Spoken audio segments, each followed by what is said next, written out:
السلام علیکم۔ آج ہم آپ کے ساتھ پرسنل فائنینس کے چند اہم تصورات کا تعارف پیش کریں گے، یعنی ایسٹ، ایکسپنس، کیپٹل اور لائبلٹیز۔ ان کو سمجھنا ہر فرد کے لیے ضروری ہے تاکہ وہ مالیاتی فیصلے درست طریقے سے کر سکے۔ چلیے سیدھے اصل موضوع کی طرف بڑھتے ہیں اور ایک سادہ مثال سے بات شروع کرتے ہیں۔ اثاثے یعنی ایسٹ کیا ہے؟ اثاثے یعنی ایسٹ وہ چیز ہے جو وقت کے ساتھ ساتھ آپ کی دولت کو بڑھاتی ہے اور آپ کی جیب میں پیسہ ڈالتی ہے۔ آئیے اسے ایک دلچسپ مثال سے سمجھتے ہیں۔ اگزامپل، فرض کریں آپ کے پاس ایک مکان ہے اور آپ اس مکان کو کرائے پر دے دیتے ہیں۔ ہر ماہ جو کرایہ آپ کو ملتا ہے وہ آپ کے لیے ایک ایسٹ بن جاتا ہے، کیونکہ یہ آپ کی جیب میں پیسہ ڈالتا ہے اور آپ کا کیش فلو بڑھاتا ہے۔ اسی طرح اگر آپ کے پاس کوئی گاڑی ہے جسے آپ اوبر یا گریب میں استعمال کرتے ہیں تو وہ بھی آپ کے لیے ایک ایسٹ ہے، کیونکہ اس سے آمدنی پیدا ہوتی ہے۔ پرسنل فائنینس ٹپ: آپ کا ہدف یہ ہونا چاہیے کہ آپ زیادہ سے زیادہ اثاثے بنائیں جو مستقل آمدنی فراہم کرے اور آپ کا کیش فلو بڑھائے۔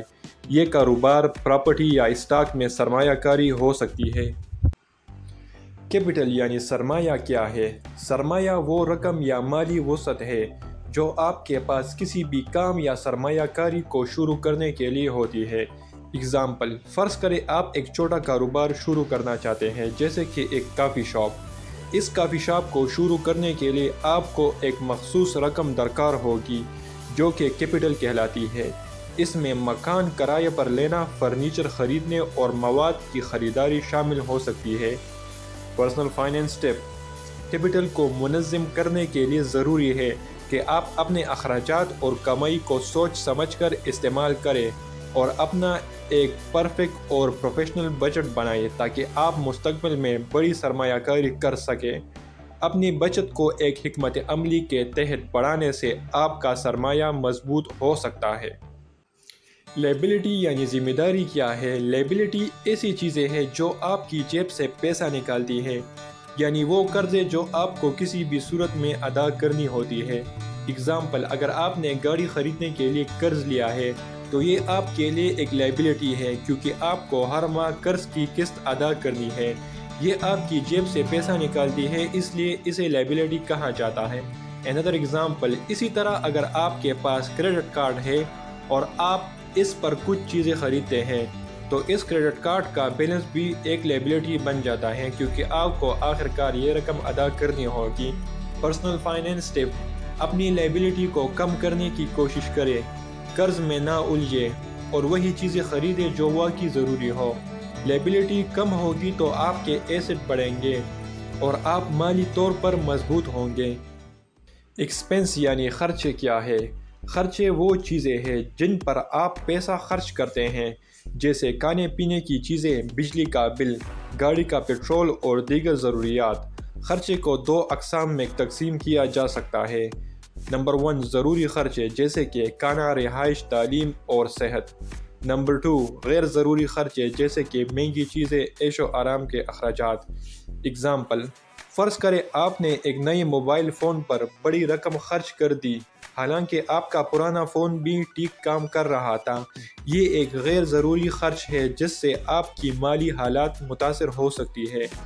پرسنل فائنینس ٹپ: اپنے اخراجات کا ایک بجٹ بنائیے اور غیر ضروری خرچوں سے بچنے کی کوشش کریں تاکہ آپ کے پاس بچت کے لیے پیسے موجود ہوں، آپ اپنے ایسٹ میں سرمایہ کاری کر سکیں۔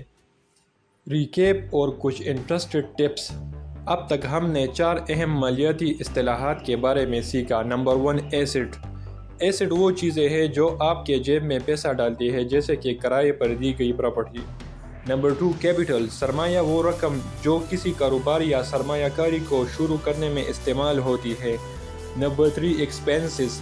وہ اخراجات جو آپ کی روزمرہ کی ضروریات کو پوری کرتی ہے۔ Number 4، liabilities. وہ ذمہ داریاں جو آپ کی جیب سے پیسہ نکالتی ہے، جیسے قرض یا کریڈٹ کارڈ بل۔ اب کچھ مشورے۔ نمبر 1، خرچ اور بچت کا توازن بنائیے۔ اپنے خرچ اور بچت کو متوازن رکھیے، اس سے آپ کے پاس سرمایہ جمع ہوگا اور آپ اچھے ایسٹ بنا سکیں گے۔ نمبر 2، زیادہ سے زیادہ ایسٹ بنانے کی کوشش کریں۔ ہمیشہ ایسی چیزیں میں سرمایہ کاری کرے جو آپ کو مالی فائدہ دے، جیسے کہ اسٹاک، ریل اسٹیٹ یا سائیڈ بزنس۔ نمبر 3، لائبلٹیز کو کم سے کم رکھے۔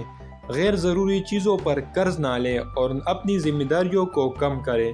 اس سے آپ کے پاس اپنی مالی حالات کو بہتر کرنے کا زیادہ موقع ہوگا۔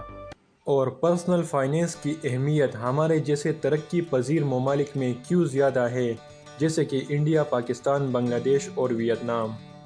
فائنینشیل فریڈم حاصل کرنے کے لیے اہم نکات۔ نمبر 1، ایسیٹ بنائیے۔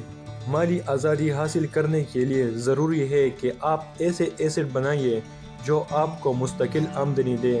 جتنے زیادہ ایسیٹ آپ کے پاس ہوں گے اتنی ہی زیادہ مالی آزادی ہوگی۔ نمبر 2، پیسہ سوچ سمجھ کر خرچ کرے۔ اپنے اخراجات کو منظم کرے اور ہر خرچ کو چیک کرے کہ آیا وہ واقعی ضروری ہے یا نہیں۔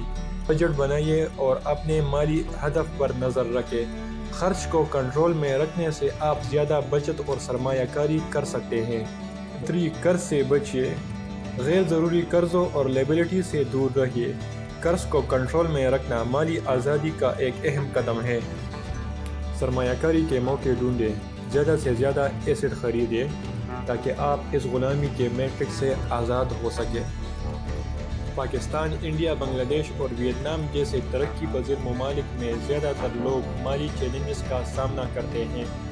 پرسنل فائنینس کی اہمیت کئی وجوہات کی بنا پر یہاں پر زیادہ ہے۔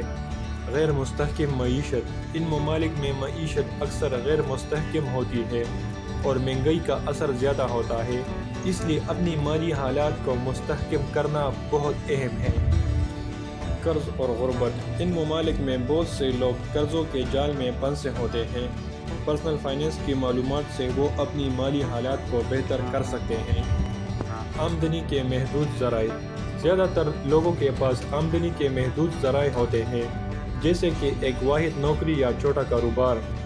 پرسنل فائنینس سے وہ اضافی آمدنی کے موقع پیدا کر سکتے ہیں اور مالی آزادی حاصل کر سکتے ہیں۔ پرسنل فائنینس کی اہمیت سمجھ کر ہم اپنی زندگی کو مالی طور پر بہتر اور خوشحال بنا سکتے ہیں۔ چاہیے آپ کسی بھی پس منظر سے ہو، مالیاتی حکمت عملی سیکھنے اور ان پر عمل کرنے سے آپ اپنی زندگی کو بدل سکتے ہیں۔ امید ہے یہ ویڈیو آپ کو اپنی مالی آزادی کی طرف ایک قدم آگے بڑھانے میں مدد کرے گی۔